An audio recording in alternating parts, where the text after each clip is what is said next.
নমস্কার বন্ধুরা, নতুন স্মার্টফোন কেনার সময় আমরা প্রায় একটি বিষয় শুনি, অ্যামোলেড ডিসপ্লে আর এলসিডি ডিসপ্লে। অনেকেই বলে অ্যামোলেড অনেক ভালো, আর কেউ বলে এলসিডি বেশি ডিউরেবল।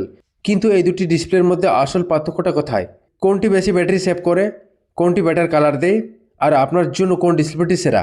আজকের এই ভিডিওতে আমরা খুব সহজ ভাষায় জানবো অ্যামোলেড ভার্সেস এলসিডি ডিসপ্লের সম্পূর্ণ পার্থক্য। ফোন ব্যবহারকারীদের জন্য এই ভিডিওটি খুবই গুরুত্বপূর্ণ হবে, তাই ভিডিওটি শেষ পর্যন্ত দেখুন। ভিডিও ভালো লাগলে লাইক এবং শেয়ার করুন। সাথে টেক টিপস এবং আপডেট খবরের জন্য চ্যানেলটিকে সাবস্ক্রাইব করে আমাদের সাথে থাকুন। প্রথমে কথা বলি এলসিডি ডিসপ্লে সম্পর্কে।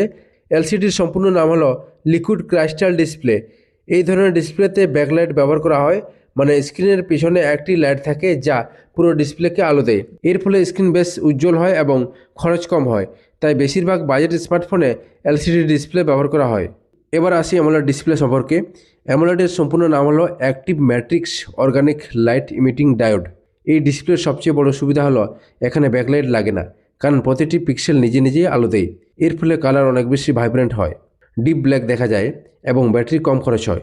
এই কারণে বেশিরভাগ প্রিমিয়াম স্মার্টফোনে অ্যামোলেড ডিসপ্লে ব্যবহার করা হয়।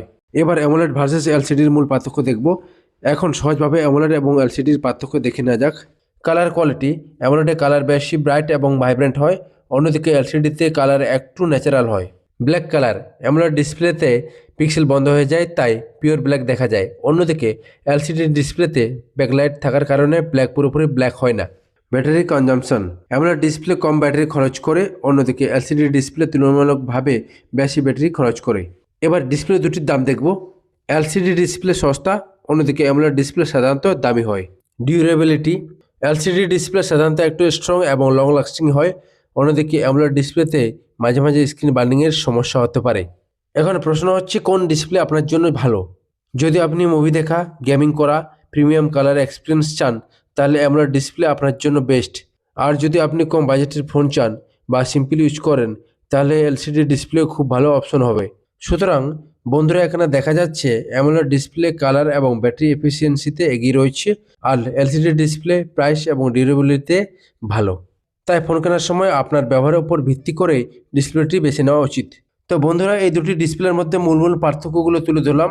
আশা করি ফোন কেনার আগে এই তথ্যগুলো আপনার অনেক কাজে লাগবে। ভিডিও ভালো লাগলে লাইক এবং শেয়ার করবেন, আর এই ধরনের টেক টিপস এবং আপডেট খবরের জন্য চ্যানেলটিকে সাবস্ক্রাইব করে আমাদের সাথে থাকুন।